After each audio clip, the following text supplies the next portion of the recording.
Everyone, Mark here. This is going to be my top 10 albums for 1996. Let's get this going. So I'm only doing 10 albums here. I could probably do 20, but I'm only doing 10. This might surprise some people. So number 10, I have Metallica Load, released on June 4th on Elektra Records. This is the band's 6th studio album. It's a big shift, of course, in their sound, produced by Bob Rock. Writing process took from May 1995 to April 1996. The band was very relaxed and very productive, which resulted in almost like 30 songs, which they released like Reload, right? So number 9, I have In Flames, the Just Erase, February 20th on Nuclear Blast. This is the band's second full-length album by these legends of melodic death metal from Sweden. This is the first album to feature Andres Fridren on vocals here. So number 9, I have In Flames, the Just Erase. Number 8, I have Cryptopsy, Non So Vile, released on July 3rd on Wrong Again Records. This is the last album to feature Lord Worm, but he would return on vocals on 2005's Once Was Not. This album is just a landmark of technical and brutal death metal. So, I mean, nobody was doing this at the time.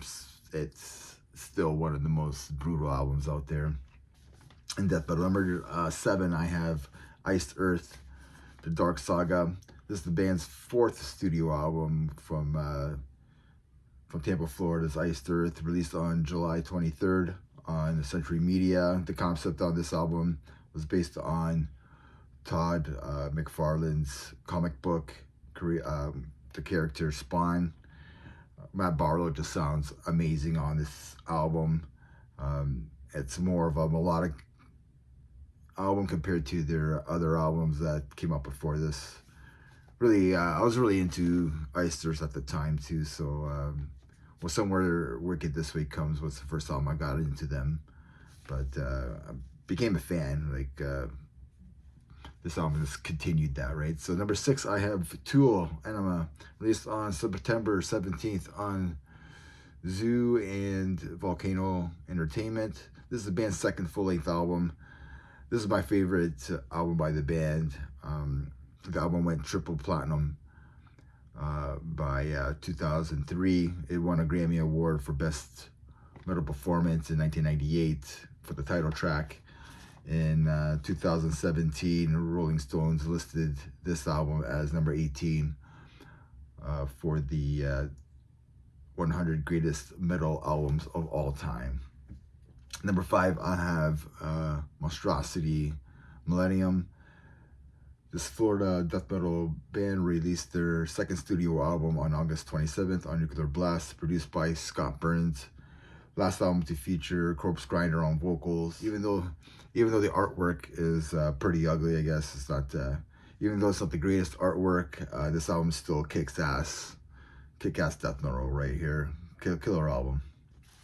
I don't have it. I've been trying to get this album so many times. It's always costs an arm and a leg for some reason. Number 4, I have Sepultura Roots, released on February 20th on Roadrunner Records. When you could trust Roadrunner Records at the time. This is the last album to feature Max Cavalera. Everybody knows the story. Produced by Ross Robinson, who captured a different sound and energy to the band with more experimental tribal beats and adding more groove and new metal to the band's already aggressive sound. Number 3, I have Cannibal Corpse Vile, released on May 21st on Metal Blade Records. This is the 5th studio album by these death metal legends, produced by Scott Burns. Corpse Grinder did not know for certain that he had been hired for the band until after the album has been completed. I really love this album because it just sounds like an album of a man like screaming that he belongs, screaming for his career, screaming for to not mess this up for him, so that's why I love that album. And number 2, I have Alice in Chains Unplugged, released on July 30th on Columbia Records.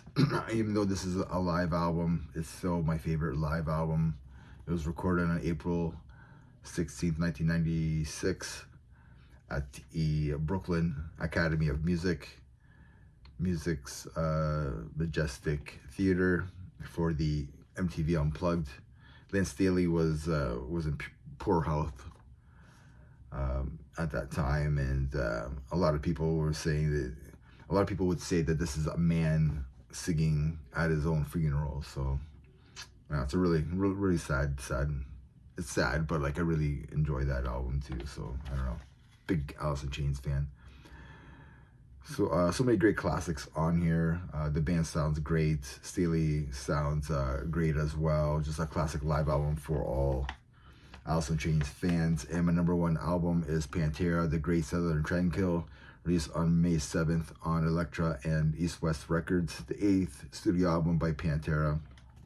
The album reached number 4 on the Billboard 200. Phil Anselmo recorded the vocals alone at Trent Reznor's Nothing Studio in New Orleans. The last album produced by Terry Date. This album is dark, pure heaviness, from the first scream on the title track to the haunting track of Suicide Note Part 1 to the raging last track on here, Sandblast Skin.